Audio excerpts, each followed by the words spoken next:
জুবিন দা, আজি তুমি মৰিও অমৰ। তুমি সদায় আমাৰ লগত থাকিব লাগিব, তেতিয়াহে আমিও শান্তি পাম। তোমাৰ অনুৰাগীসকলে তোমাৰ কথাকে ভাবি ভাবি আজি কাম কৰিব পৰা নাই, খাব পৰা নাই, শুব পৰা নাই। সকলো যেন তোমাৰ লগতে, খালি তোমাৰ ষ্টৰি, তোমাৰ ষ্টেটাছ, তোমাৰ ভিডিঅ', তোমাৰ কথা কৈ কৈ ভিডিঅ' বনাইছে।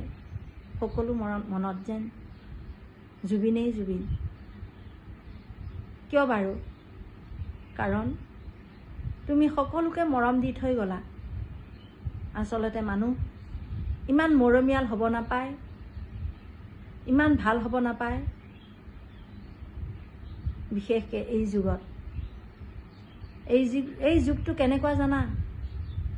যিসকল বেয়া সেইসকলক ধুনীয়াকৈ খাব দিছে, পিন্ধিব দিছে, আনন্দ ফূৰ্তি কৰি থাকিব দিছে। আৰু যিসকল ভাল, তোমাৰ দৰে সোনকালে লৈ গৈছে। তোমাৰতো এতিয়া যাবৰ বয়স হোৱা নাছিলে, কিয় নাভাবিলে ভগৱানে তোমাৰ কথা? ইমান ভাল হৈ আজি ভগৱানে তোমাক আমাৰ মাজত ৰখাব লাগিছিল, কিন্তু নৰখালে। যদিও নৰখালে, আজি সকলোৰে মনত তুমিয়েই তুমি, সকলোৰে দেহত তুমি, মনত তুমি, হৃদয়ত তুমি।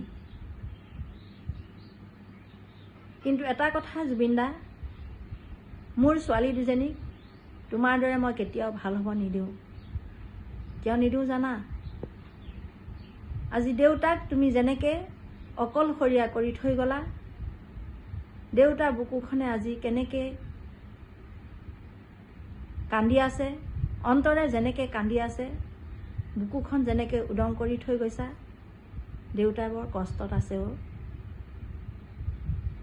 ভাল মানুহ হোৱাৰ কাৰণে। সেইকাৰণে মোৰ ছোৱালী দুজনীক মই কৈছোঁ, জুবিন দাৰ দৰে তোমালোক ভাল নহ'বা। কাৰণ ভাল মানুহক এই পৃথিৱীত থাকিব নিদিয়েও। ভাল মানুহৰ স্থান নাই। যেতিয়া ভগৱানে ভাল পায়, তেতিয়া সোনকালে ভগৱানৰ ওচৰলৈ লৈ যায়। কিন্তু মই মোৰ ছোৱালী দুজনীক মই কেতিয়াও ভাল কাম কৰিবলৈ দিয়া নাই, আৰু সোনকালে মই লৈ যাব নিদিওঁ, নোৱাৰোঁ। আজি তুমি দেউতাক অকলশৰীয়া কৰি তুমি গুচি গ'লা,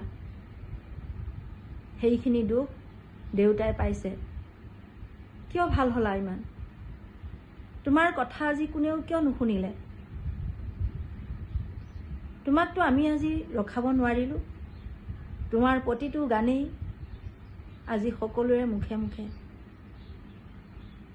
তোমাৰ গানবোৰত যিবোৰ অৰ্থ আছে, সেই অৰ্থবোৰ তোমাৰ লগত মিলি গৈছেও জুবিন দা। তুমি এবাৰ ভাবি নাচালা? তোমাৰ মনলৈ এবাৰো নাহিলনে যে সেই পশুকেইটাই তোমাক কি বুদ্ধিৰে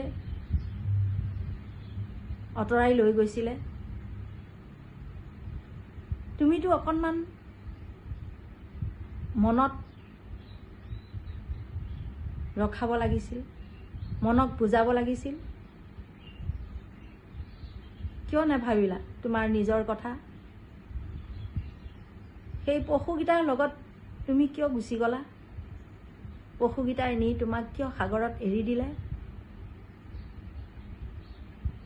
তুমি অকণমানো ভাবি নাচালা যে অসমৰ মানুহবোৰে তোমাৰ কাৰণে পাগল হৈ থাকিব বুলি?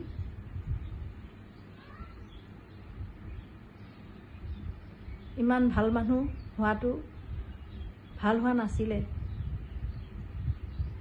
আজি দুখীয়া ল'ৰা ছোৱালীবোৰে তোমাক লৈ আগুৱাই যাম বুলি কৈ ভাবিছিল, তুমিয়ে আগুৱাই লৈ যাবা বুলি বহুত কল্পনা কৰিছিল। আজি সিহঁতক কিয় নিথৰুৱা কৰিলা জুবিন দা?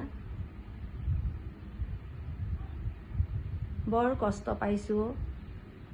ভাবিলে বুকুখন বিষাই যায়। আৰু তুমি এই পৃথিৱীলৈ অসমৰ মানুহখিনি মৰম পাই পাহৰি নাযাবা, আকৌ আহিবা। আমাৰ অনুৰোধ তুমি মানিবা। প্ৰত্যেকজনে তোমালৈ আশা কৰি আছে, তুমি আকৌ আহিবা, সোনকালে আহিবা। তাৰ কামনাৰে মই এই ভিডিঅ'টো সামৰিছোঁ।